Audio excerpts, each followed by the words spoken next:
Good evening to you all. Let me start by hoping and praying that everyone and their loved ones are staying safe. For those watching in Mumbai, we owe much of that with deep gratitude to the man I will be in conversation with today, Dr. Iqbal Chahal. While the story of Mumbai's successful response to the pandemic has made global headlines and has been told and written many times over, we are going to try to do something different in today's dialogue. Our conversation is more about what it takes to mount a response of the kind that we all have witnessed. What role do different levers play that is available to a leader?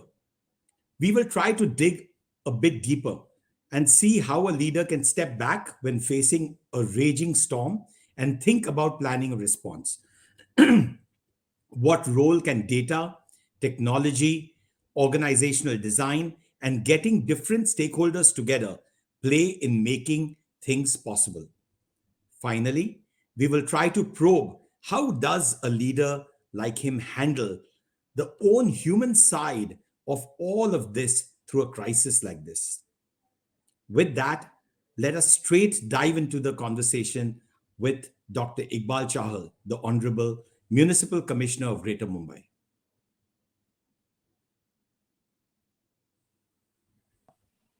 Chahalji, let us start with the challenge of organizing to face an enormous crisis like this. Mumbai was the epicenter of both wave 1 and wave 2, and BMC is an enormous machine. How did you organize it to fight so well, and what principles did you use to put such a fighting machine in place? When I took over on 8th of December 2020 as Municipal Mumbai, then all of us know that Mumbai was on fire, and it had become the hotspot of India as far as COVID was concerned. And I was quietly watching the unfolding of this pandemic right from March to April to May. And I was lucky that I was made as a Principal Secretary Urban Development and Principal Secretary Water Sources. I was handling both the charges before I became a BMC Commissioner. So I was lucky enough that I was assigned this as a duty of monitoring COVID for the entire state of Maharashtra by the Honorable Chief Minister for 27 municipal corporations and 36 districts. My job was every morning starting from 21st March, when the first curfew happened in Mumbai, followed by Janta curfew on 22nd March, and then nationwide, then lockdown 5 weeks from 24th March. So my job was for this 36 collectorates and 27 municipal corporations. You delete 2 of them because Mumbai 2 districts were part of BMC. So 61. These 61 entities, each had an IAS officer. I was supposed to every morning 10 o'clock on a Google Drive collect data that how many people have come positive, how many high-risk contacts have been traced, how many hospitals have been converted into COVID hospitals in various categories, triple C, DCHC, DCH. And then public issue came, how many of them have been traced. Then issue of airport international passengers came, how many of them tracked down, people who came in February, March, maybe 15 days prior to this lockdown. So I was collecting this data and presenting to the Honorable Chief Secretary and the Honorable Chief Minister every morning. And so I could see this pandemic unfolding firsthand every morning. And when I took over, I knew that this is going to be an humongous exercise. It will be unlike any other ad hoc response of government, which normally happens when a calamity or some flood or cyclone or tsunami or some earthquake comes, that we just stitch around some response for 2, 3, 4 weeks. And then everybody then follows the routine course of life after that. And I knew that this is a little different because I have been told in various meetings I've been hearing, because I was attending number of meetings chaired by Honorable CM and central government COVID monitoring teams who would come in March, April, first week of May to Mumbai. They were coming almost on a weekly basis. That this crisis is going to go out of proportions. In fact, though I'm a BTech in electrical engineering, but my hobby is to read history. I read history a lot. And, I cleared civil services with history as one of my main subjects. Although I've never studied history, but I did it out of my hobby. And then ultimately, thanks to history, that I could become an IAS officer. So history has also taught me something that I have minutely read World War I, World War II. I have read battle to battle in World War II, what happened in Dresden, what happened in Hamburg, what happened on the D-Day. So, everything is like a picture in front of me. And I realized that how systems are important. And when I took over, the first thing I told my team, I in fact, that same evening when I held a very long meeting starting from 7 p.m. till midnight with my core team of 120 officials, our additional commissioners, deputy commissioners, joint commissioners, assistant commissioners in charge of wards, and our health MOH and the health staff. So I told them, look, this is going to be a long drawn war. This is not going to end in a couple of weeks or maybe a couple of days, definitely. And wars are never fought by individuals. The wars are always fought by systems.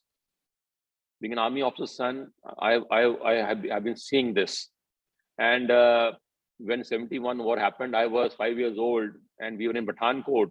My father was in tank regiment and he had virtually gone up to Lahore in armored regiment.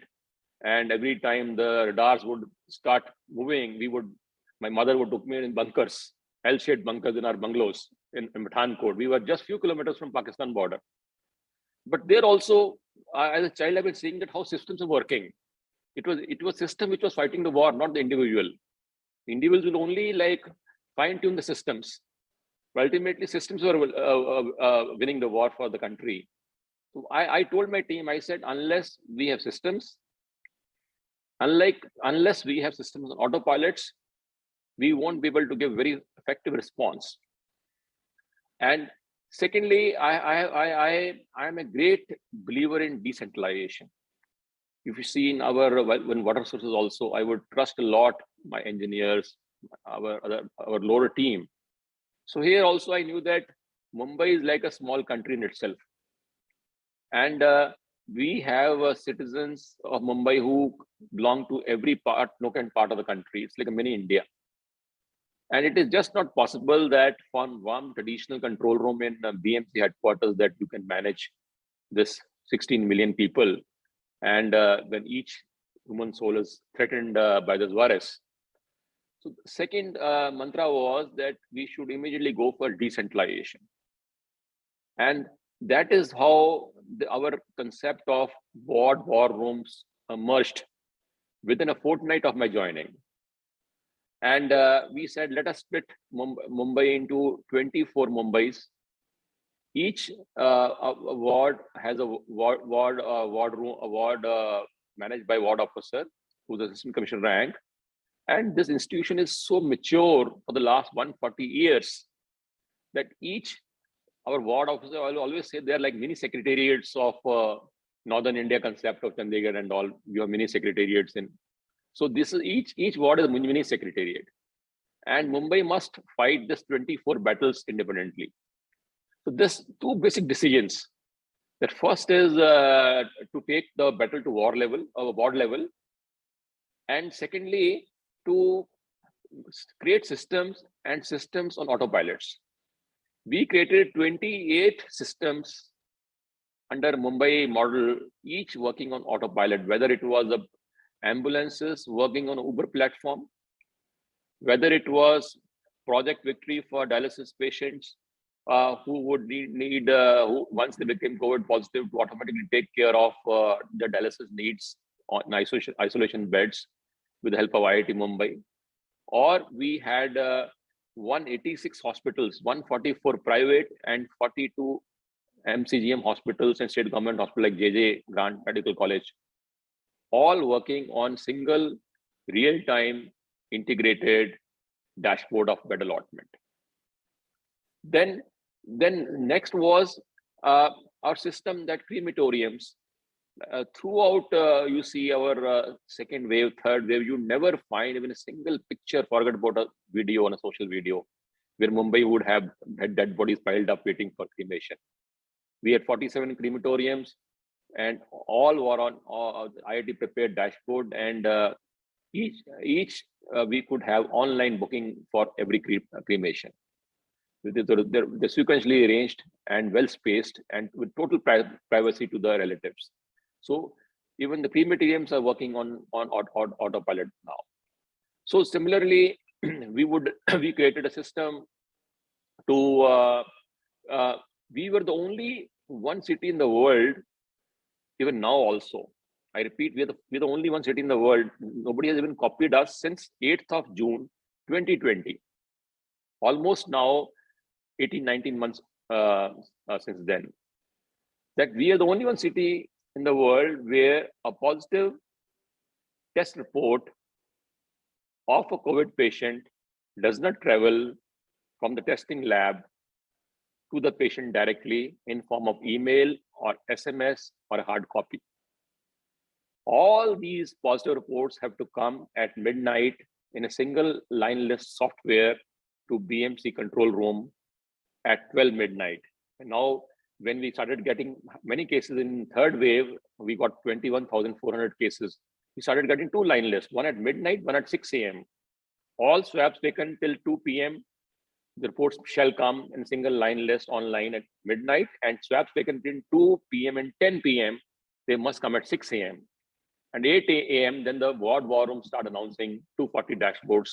The telephones calls start ringing that who's COVID positive in the city. And even our neighboring Thane or Navi Mumbai or any other city in the world, till today, when I'm talking to you, have the system. Now, this required a lot of risk appetite. You know, when you fight wars, you say you work on systems and autopilot system, but you need risk appetite also, because certain systems can be very risky, but they pay you huge dividends if you succeed there. For example, today till now, we have almost 1 million plus COVID positives in Mumbai in the 3 waves. And except maybe 100 or 50 reports here and there, where very influential people try to grab them directly. And there also we had to suspend license of 2 labs. And they also got disciplined after that. Every report has gone through BMC to the patient.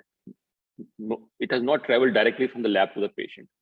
Now, on one side, look at the risk involved. If few of them had got missing, especially in the peak of the second wave when people are dying of oxygen, and if a delay of 1 or 2 days of this report could have been fatal for them, or if the report had just gone missing, supposing my report have gone missing, and 2 or 3 days, 4 days I'm running around, but no hospital would have treated me because I didn't have a report. No doctor would have entertained me because I didn't have proof that I'm COVID positive. And supposing something had happened to me, definitely my relatives would have sued the BMC. That because of their fault, our patient couldn't survive. But we work with a rather sharp precision, and there is not a single complaint till today where anybody has complained knowingly or unknowingly that they didn't get the report. Because I told my team, I said, it looks risky, but just cannot happen that report can go missing. It is just like saying that like somebody is maintaining a bank account in a city bank on a global basis, and a few of his entries go missing every here and there. So it just can't, it's just not possible. You can't have a $1 million entry going missing and saying, sorry that I don't know what happened to the report or what happened to the entry. I said, similarly, these entries cannot go missing. We must trust our software. And so exactly that is, yeah. If I could just come in here, I said, you've said 3 really remarkable things, which I think are truly standout points. One is you cannot really fight a crisis like this without having systems in place. And I've personally experienced that working with you, the kind of systems that you put in place. Second is, without decentralization, you cannot handle a big problem. Small problems can be handled, but big problems cannot be handled. All of us dealt with the wards and with the war rooms have personally again experienced that. The third thing, which I actually want you to go a little bit deeper into, because it is truly remarkable, and it's remarkable not just in the India context, but globally, is this point that you touched upon on the use of data and technology.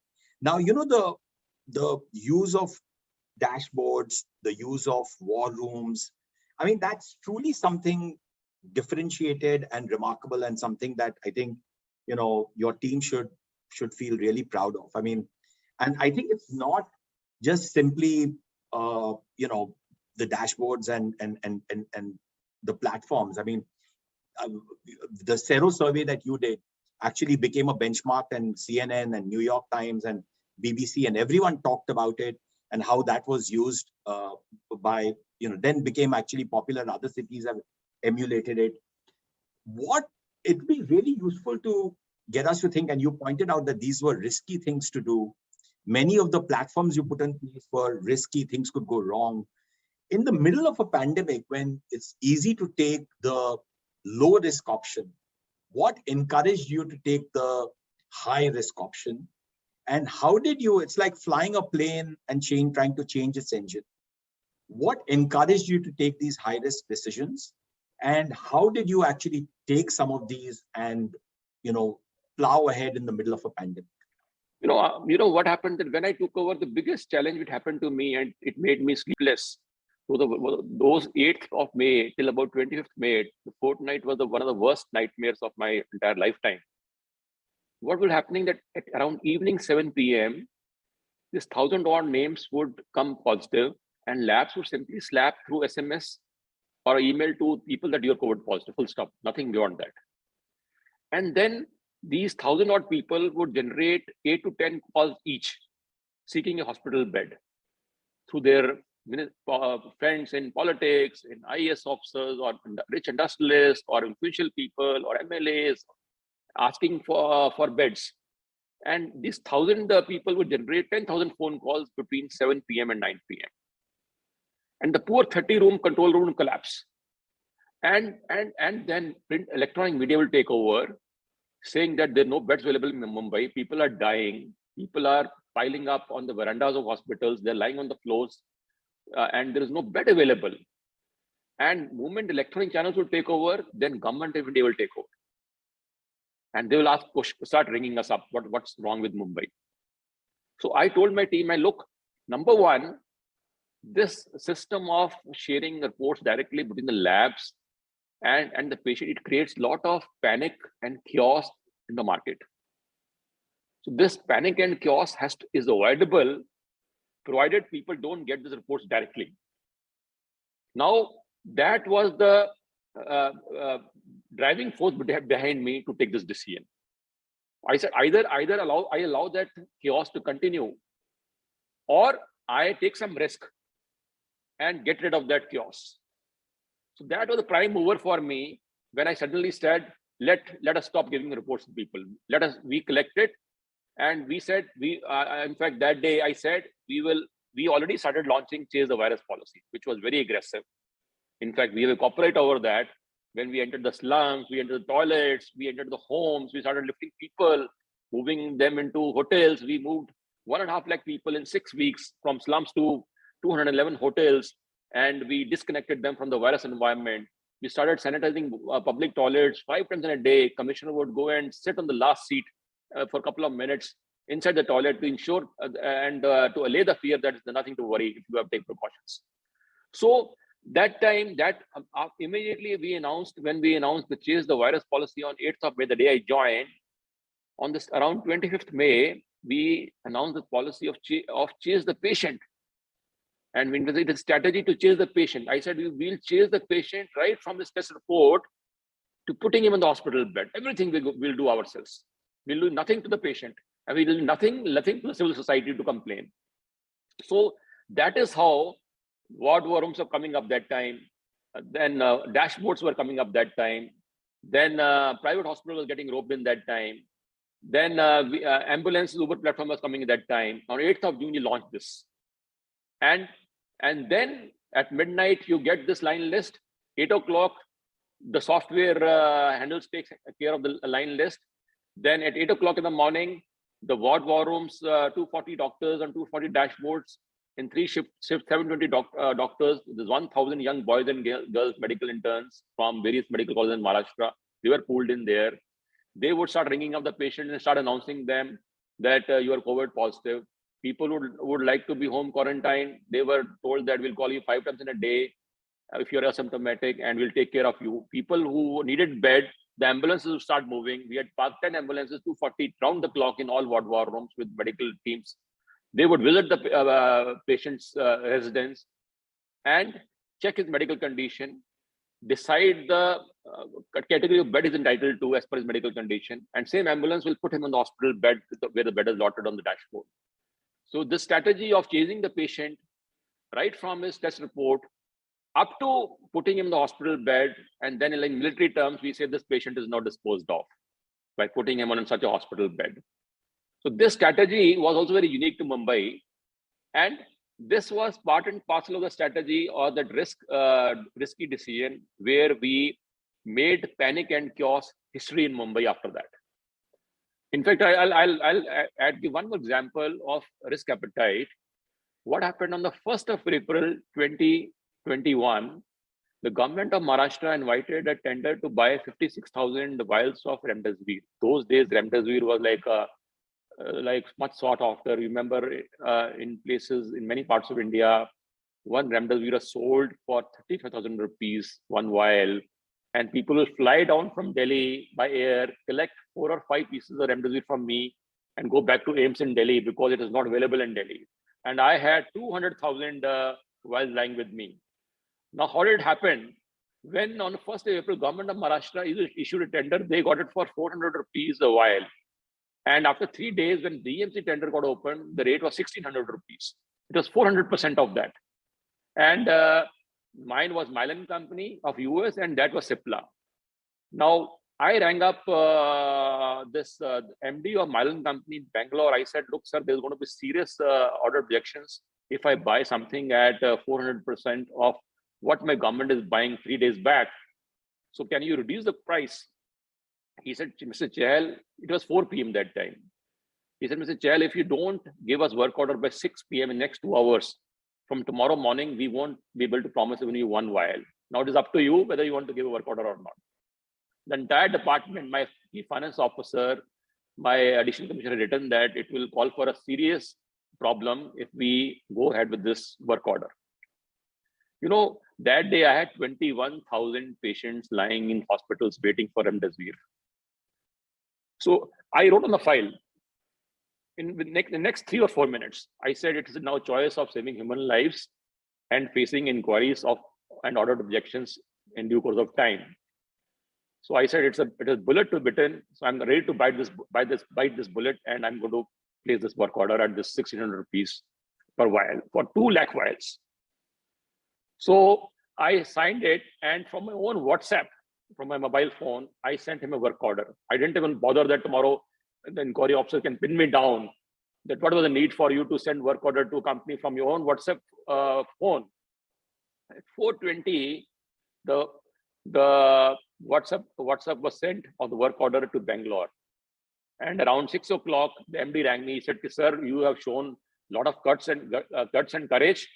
Now, we also promise you, even if we have to airlift from United States of America by air cargo, you will not find us wanting. So in 7 or 8 days, first lot of 40,000 remdesivir came. Next morning, in the box item in Times of India, it came that medical scam in BMC. 23 crore rupees extra expenditure on purchase of remdesivir against government rates. And a couple of leaders sought anti-corruption bureau inquiry against me. That evening, I had a CNBC interview. So in CNBC, they said, sir, there is an allegation on you from the former CM also and many other quarters that they want anti-corruption bureau inquiry against you for having given something work order at 400% of the cost which government of Maharashtra had given. I said, doesn't matter. I am ready to face any inquiry. My conscience is clear. And after that, what happened? You know, there was so much of scarcity of remdesivir between say 5th April and end of April that the Cipla tender collapsed. They till today not in one vial got supplied, and my tender became again lowest in the area. On 25th of April, when the whole country was clamoring for remdesivir, and people were paying 35,000 rupees against 1,600 rupees of mine for one vial of remdesivir to save their near and dear ones. This Malan MD rang me from Bhopal. He said, "Sir, I was with Shivraj Chauhan, Chief Minister of Madhya Pradesh today, and till today, 12 states of India, including Madhya Pradesh, they have given us work order for supply of remdesivir without issuing tender at your work. Your work order is the basis." And he said, because of your work order, 12 other states of India has just made your work order as a base document to give further supply orders. So you see, here I took lot of risk. Ultimately, God came to my rescue, and I became lowest in the country again. And till today, nothing wrong happened to me. So you must take risk in crisis times. Oh, fascinating. So I'm just shifting gears a little bit. Undoubtedly, you mobilize your team through the approach that you talked about. But what all of us citizens also noticed is that you, in a very quiet manner, also mobilized other stakeholders. Be it corporates, be it community, and of course, closely coordinating with both the state and central government. I know often these are very difficult things to do. People have their own perspectives. They have different time horizons. Can you just talk about, again, during the middle of a pandemic, everyone's working on Zoom. People don't always see eye to eye. How do you really get, people on the same table, get, like, for example, a hospital built in which normally will take 5 or 7 years, get it built in, a few days, get projects which otherwise could meander for long periods of time completed, get communities who, will endlessly debate the merits of a project to agree to do things. How do you get all this to happen? Amitji, the day I joined on 8th of May, the 9th May morning, the New York Times reported that 3 dead bodies have been found in Mumbai on the streets, and it was a fact.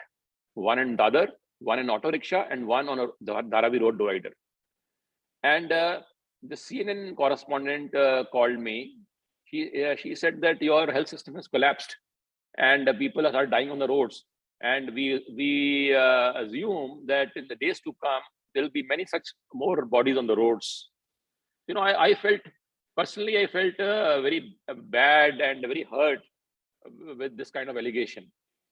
And immediately I told my team, I said, call the 35 CEOs of these 35 big hospitals. And there I really made a very emotional appeal to them from my heart. And another reason why I succeeded was, I always say that our team was not working as somebody posted on some chairs. Like, as a municipal commissioner, it's not a posting for me. I told my people that we have to work from our heart and soul now. Forget about the chair. And unless we deliver from our soul, only then the delivery will take place. So I gathered these 35 CEOs, and I immediately started the meeting reading out this printed copy of that New York Times report, where they say that your health system has collapsed. Now people are going to die in thousands in slums of Mumbai. This virus has now entered the slums of Mumbai. I said, look, you guys have been talking about medical tourism and making Mumbai the second Singapore in South Asia as a medical tourism hub. And I said, to some extent, you had succeeded also. Because I remember once I went with my wife to Lilavati Hospital. I was Thane collector in 2004-05. And I found a lot of these people in Arab Sheikh dresses sitting in the waiting area of Lilavati. And I asked somebody, I said, "Itne sare ye log kya kar rahe hain?" Well, sir, people come here for angioplasty. They come here for many other ailments from Middle East, from African countries. It works cheaper to them. I said, I have witnessed that. And I said, now look at this news item, which is appearing, and it's going to become now, it's the beginning of the problem. And I said, if all of us don't get together now, and we don't keep our credibility intact, I said our reputation will be lost forever. You may have a few thousand people dying, but it will take few decades to wipe it off. What happened, the tragedy happened in Mumbai, when people are going to look back after 1 or 2 years. And I said, your dream of becoming a medical tourism hub of South Asia will go for a toss, and it will be a major financial loss to you in the years to come. So they said, sir, what do you want? I said, look, issue is that if you make some sacrifices now, which may be quite high, it may go to 1,000 crores, I told them. But in the longer run, you will gain it big. It will be big gains for you if you make short-term sacrifices. And jokingly, I named one very top doctor of Mumbai. I said, look, when he comes after bypass surgery to a ward to just look at the patient who has undergone, say, bypass 3-4 days back, he asked him, how are you feeling? And he said, I'm fine. And he just walks away and he charges 5,000 rupees for his visit to the ward. I said, that guy must charge 1 rupee now.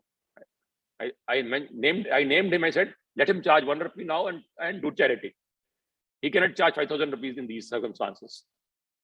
So from there we started, and since I was making a very deep emotional appeal to all these top hospital CEOs, so they said, sir, okay, tell me what should we do? I said, you hand over 100% of ICU to me today for allotment. You hand over 80% of your COVID beds to me for allotment on my dashboard. Remaining 20%, you charge whatever you want to charge. Even if you charge somebody 10 lakh rupees a day, I won't ask any question. But these 80% beds will go at government rate, 4,000 rupees per bed per day. So surprisingly, they immediately agreed. And till today, when I'm talking to you right now also, if one of my patients is going to beach candy, he's being charged 4,000 rupees a day today also. The hit taken by this 35 hospitals, which have become now 144 over a period of time, must be more than 2,000 crore rupees. But today also, not even one of them have ever complained that they don't want to carry on or continue. So this kind of emotional appeal, the way it worked, it hasn't worked in any other city in the world. Tell me one city in the world where so effectively and so smilingly such top private hospitals, they are offering you beds at government rates even now also, almost 20, 21 months after the pandemic started. And there is not a single complaint, there is not a single letter from them till today where they want to say, we want to withdraw, or we can't afford it, or please now reconsider. Certain things happen that when the pandemic goes low, we make it 50-50 instead of 80-20. It's like we are like a family now. We have our WhatsApp group, and for the last 20 months, we work more like a family. So this is also very unique to Mumbai. The kind of the cooperation support which came from 144 private hospitals, and virtually they surrendered their allotment parts to me. I've been telling people that tell me any city in the world where hospital will say, sir, you do admission, you do discharge, and we just treat the patients. So this is also something very unique which happened to Mumbai. And now coming to the second and last part of your question regarding our jumbo hospitals. The jumbo hospitals literally helped BMC to ensure that none of the non-COVID beds become COVID beds after I took over. And today we have 15,000 beds in jumbos, in 10 jumbos, out of which almost 1,200 are ICU beds, 60% are oxygenated beds, and we have dialysis beds. We have the world's largest ICU, 224 ICU in Nesco, Goregaon with 3,000 beds. Just imagine Bombay Hospital, Beach Candy have a ICU of 25, 30, 35 beds. We have 224 bed ICU. We have 108 ICU in BKC. So these jumbos also, they could treat almost 400,000 patients, and they could go back home happily, fully treated. And these two experiments also And this credit goes to Honorable Chief Minister, that it is his idea that we should make these field hospitals. Yeah, but Chahal, my question was that in many of these cases, people came together and things happened in months, which normally take years. You know, is it that historically our framework of doing things in years was wrong? And this example has showed us that maybe we can do things in months? Or was it that, you know, something remarkable really happened this time? You know, Amit, many times I'm telling you that when I look back and I find that how things actually happened and how fast they happened, I always, comes as a surprise to me that if I try again, I may not succeed that way. But it was just some divine presence was there that this is happening. For example, I'll tell you one more example. One day, in the peak of the pandemic, the government of India was continuously monitoring, and even we were monitoring that our testing was low as compared to the Western world, as compared to Europe. For example, those days we had only 2 testing labs in Mumbai, Kusturba, and then we had Naidu lab in Pune. Now we have 56, and we couldn't overnight expand these labs and create new labs. So I remember when I took over, we were doing only 4,000 tests per day. Sometime it would be 3,600, 3,800. And a country like Germany would be doing 50,000 tests a day that time.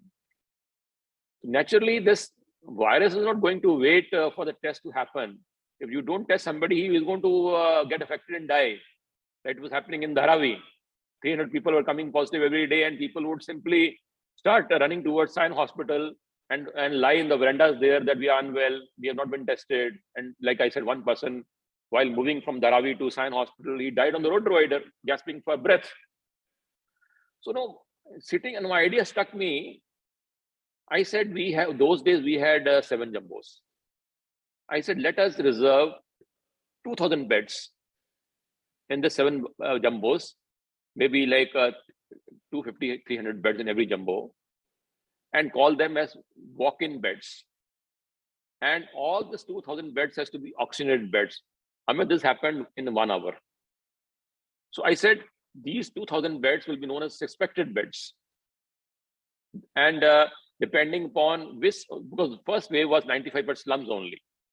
So I said, depending upon whichever part of Mumbai, if somebody is in Varli Kolivada, he can come to Dome. Somebody in Goregaon or Borivali or Daisar can go to Nesco. Somebody in central Mumbai can go to BKC. Somebody in Eastern can go to Mulund or Daisar Naga that way, or Mahalakshmi or Richardson Kudas. We had all scattered around.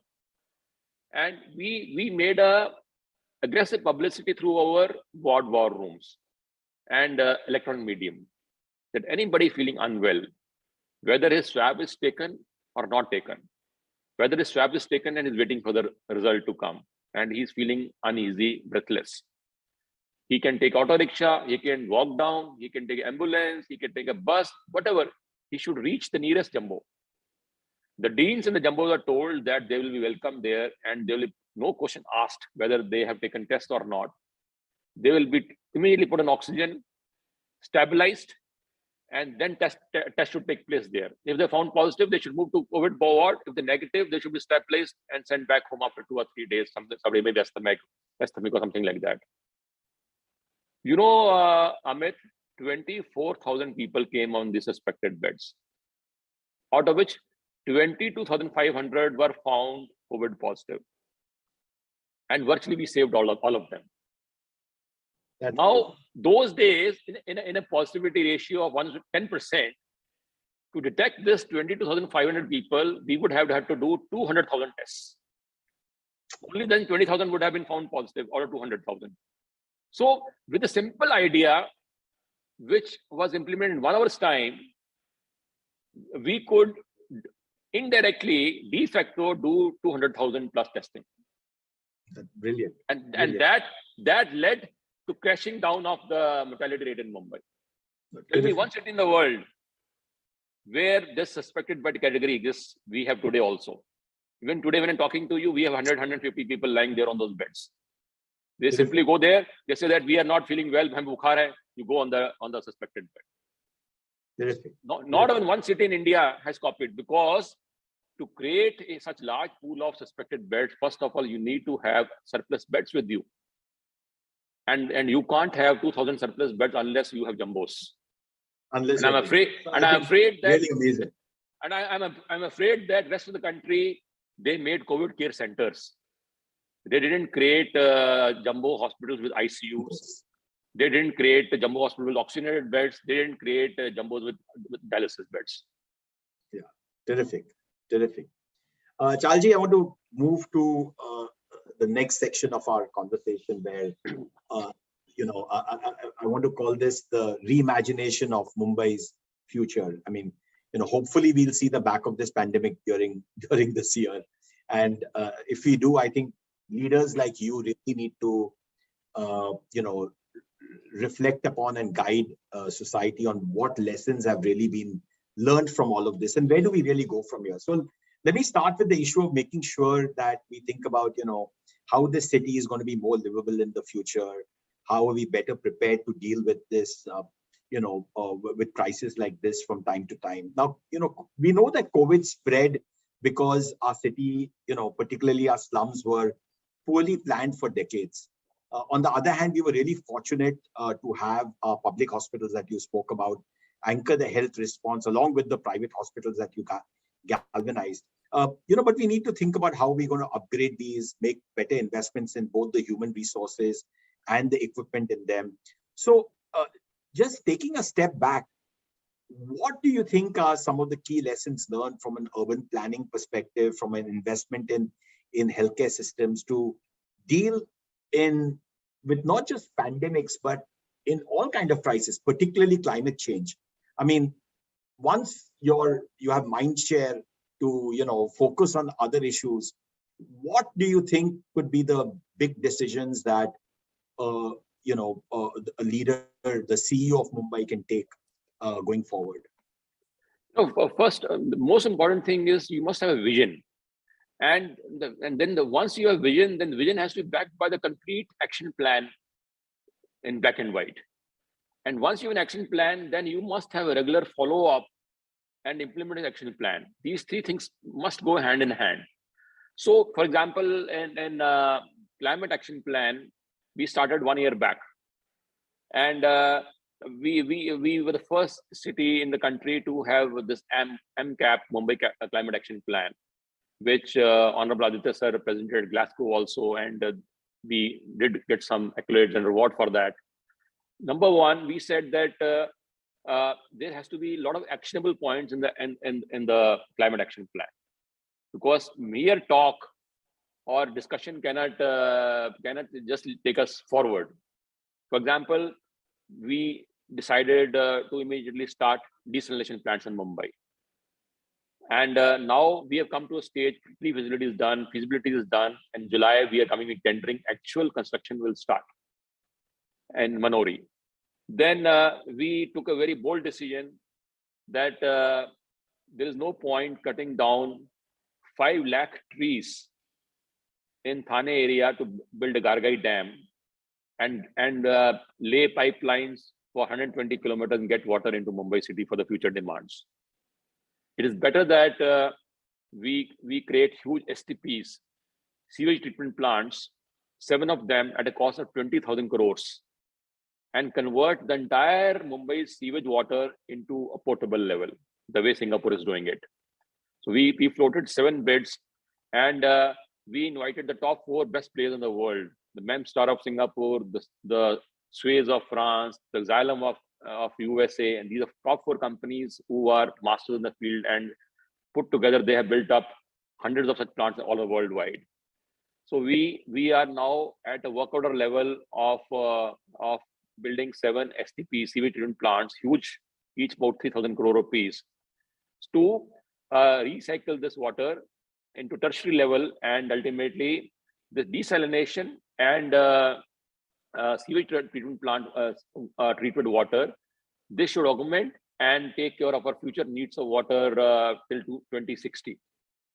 Then we have already started building a solar plant, a hydro plant on our existing drinking water dams. 80 megawatt solar and 20 megawatt hydro is already under construction, which we started this February 21. Last year, we had conceived that.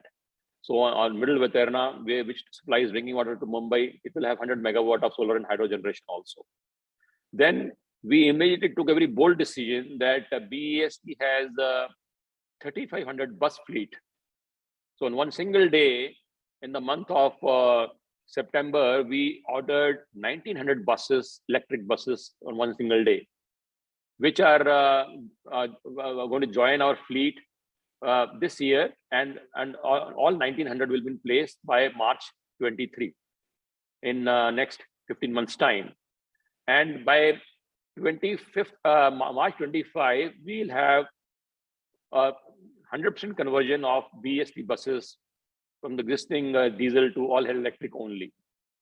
So again, we plan to the first city in India where 100% public transport BEST will be electric only.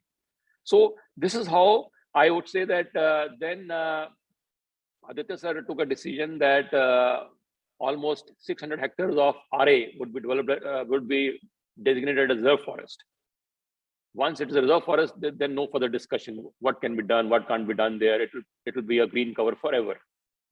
Like you must have read like 2-3 days back that Mumbai is the second most green cover city in India after Delhi.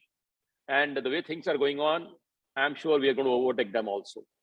So then we started constructing Miyawaki forest in Mumbai. Last year we did 2 lakh hectares. This year we are planning for 3 lakh hectares. So just imagine small places, you can create 3 lakh hectares of forest in a city like Mumbai. So all these are actionable points, which I've just mentioned to you.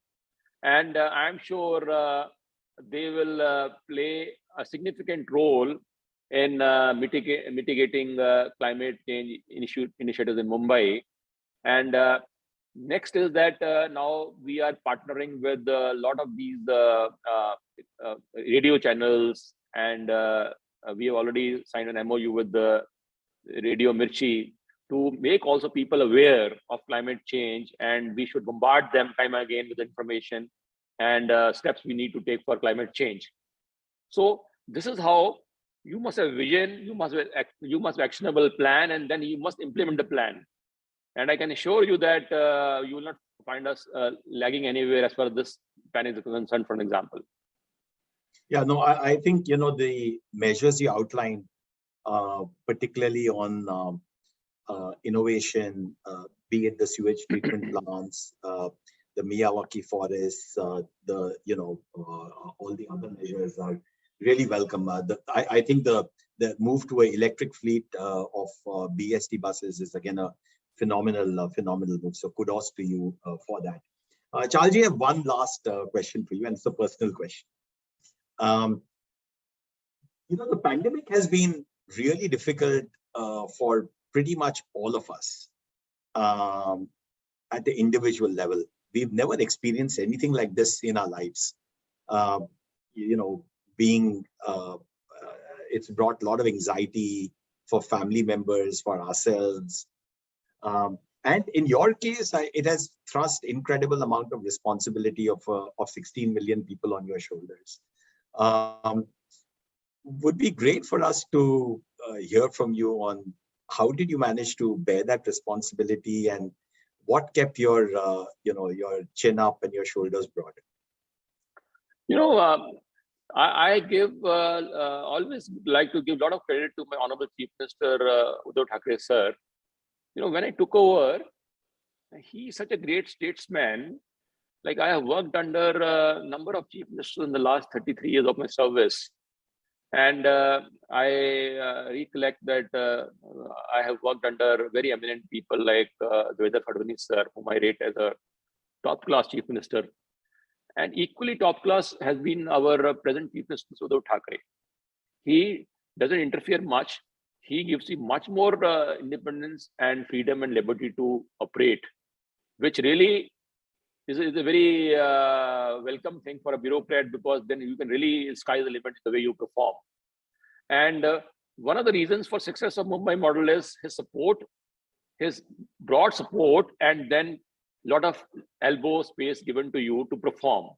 When I took over on the day one, I called him back and I told him, sir, I've just taken over.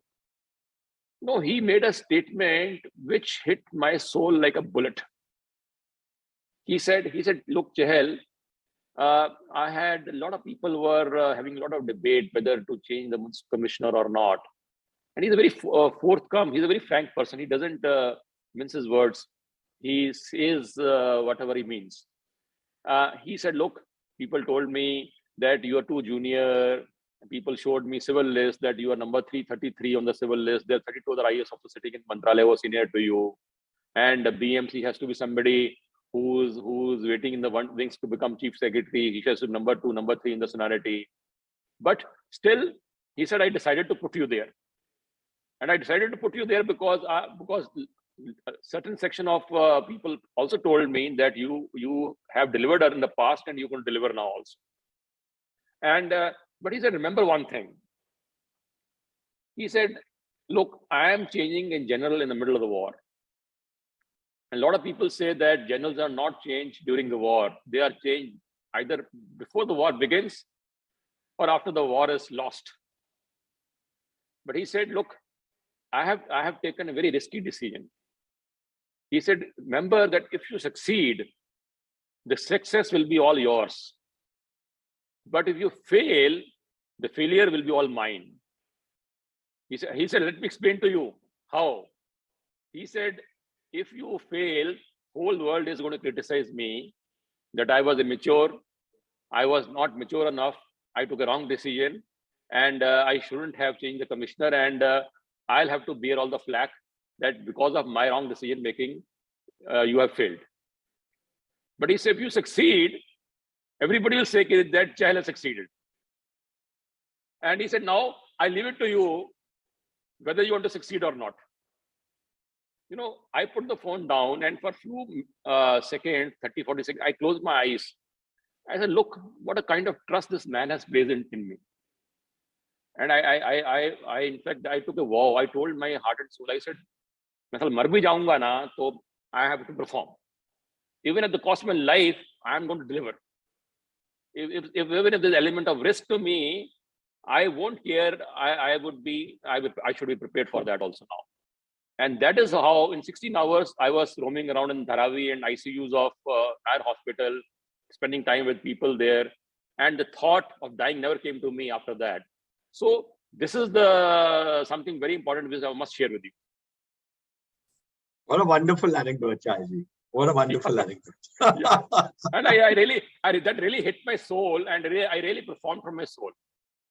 For all these models to succeed, one of the single biggest factor is humility.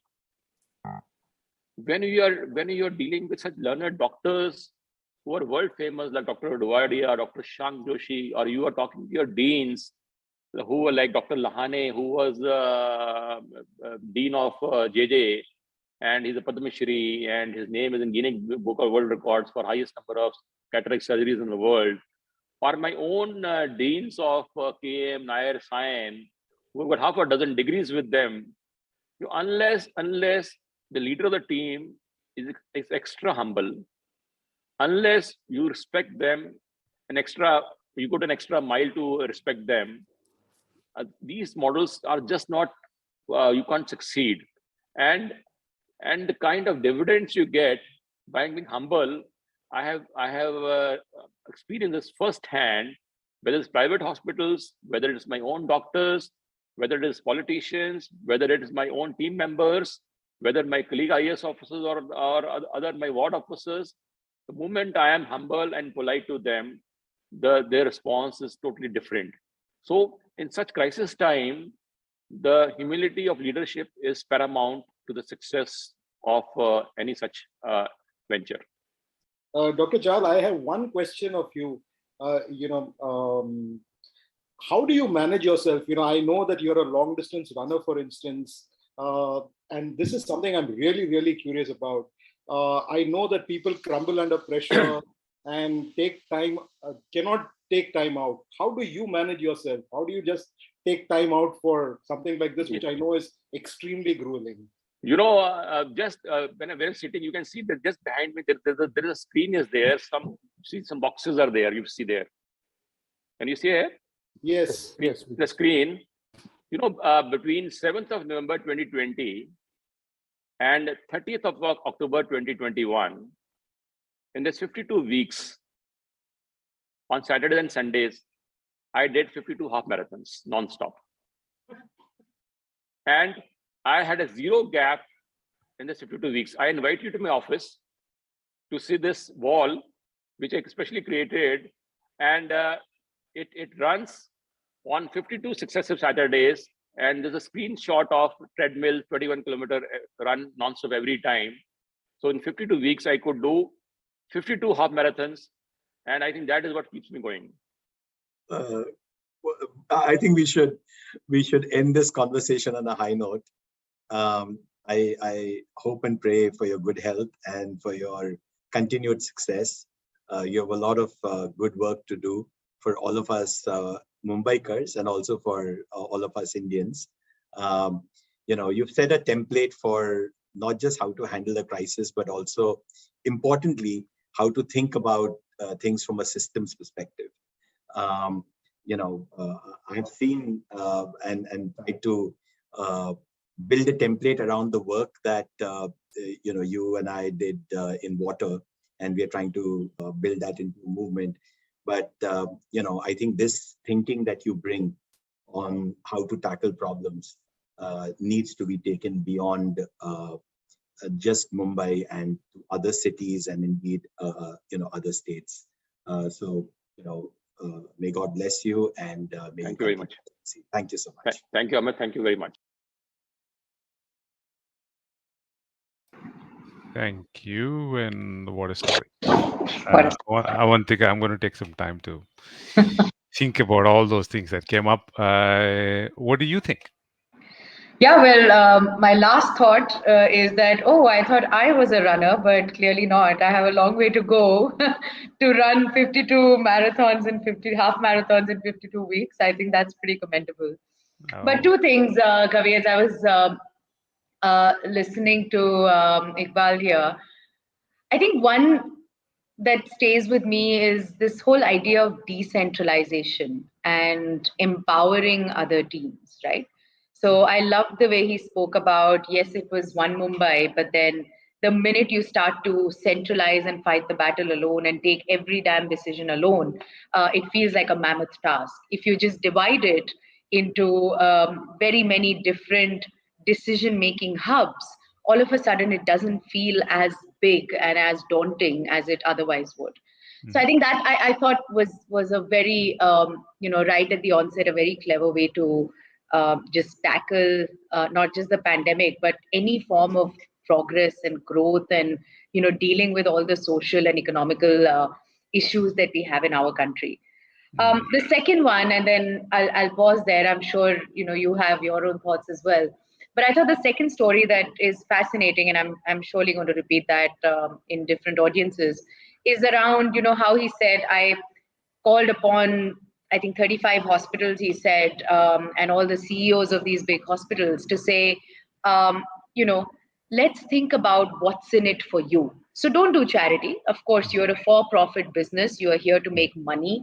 The pandemic, in whether for right or for wrong, is a way for hospitals to actually become more lucrative, more profitable than they are. Mm-hmm. So, in solving the crisis, he didn't expect anyone to do charity, which means that the power of incentives is really important. And, when he spoke to all of the CEOs of different hospitals, he actually helped them see what's in it for them. And again, in the world that, Kavi, I see day to day from a consulting standpoint, I do believe quite firmly in the power of good incentives and how long they can go in actually driving results. So let me pause there and see, what your reflections were. Well, let's bring up Santosh's graphic. Oh, yes. That will be, there it is. So that's the graphic from Santosh. I think, I'm filled with just two things. One is, I think I do some shuffling of feet and call it running. Right? don't think that's going to work. I can't look into the mirror and say, look, I'm busy, too busy to take time out for those kinds of things. The second thing that I'm filled with is a little bit of hope that all is not lost. If the system can be worked well by one, well, there are many others as well who can work the system well. And there are many systems that need to be worked well. And there is prime example here for all of us who choose to work the system well, take care of ourselves, and work the system well. The systems do work. And that's something that I personally take back from here. And I just want to remind us that this is an ideas festival. So let's take those ideas and let's run with them, and let's have conversations about these ideas as we go. And as we have more conversations about what we picked up from here, things become clearer for us. And on 27th of January, we have a Twitter Spaces conversation with Nandan Nilankani. The title of that is How Nandan Nilankani Learned to Use Tech Mindfully. So that's another interesting conversation that we'd invite all of you. It's co-hosted by Founding Fuel and BITSoM, and I think you should be part of that as well, because it's just another big topic that is on the cards. And of course, you can all of us should get back for next week, which will be our concluding last mile. And the last miles are usually run very fast and very powerfully. If this was some sort of a thought, give it a thought, speak to people, and we'll come back to you next week. Avantika, for you to close. Yes, no, thank you so much, Kavi, and thank you everyone for listening in. We know we are a little bit behind time today, but we promise next Saturday will be a very different story and a very, very, very powerful collection of speakers as well. Thank you so much. Have a wonderful and restful rest of your weekend.